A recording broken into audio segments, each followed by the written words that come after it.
ഓം അമൃതേശ്വര്यै നമ. യോഗാനന്ദാശ്രമത്തിൽ സാധന ചെയ്യുന്ന ഒരാൾ 8 മണിക്കൂറോളം എന്നും ധ്യാനിക്കും. പക്ഷെ ശാന്തി, ആനന്ദം എന്നിവ അനുഭവപ്പെടുന്നില്ല. അദ്ദേഹം അമ്മയെ കാണാനെത്തി. തൻ്റെ പുരോഗതിയില്ലായ്മയെക്കുറിച്ച് സങ്കടം പറഞ്ഞു.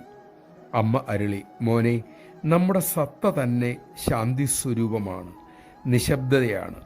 പക്ഷേ മനസ്സാകട്ടെ അതീവ ചപലം, നിയന്ത്രിക്കാൻ ബഹുകഠിനം.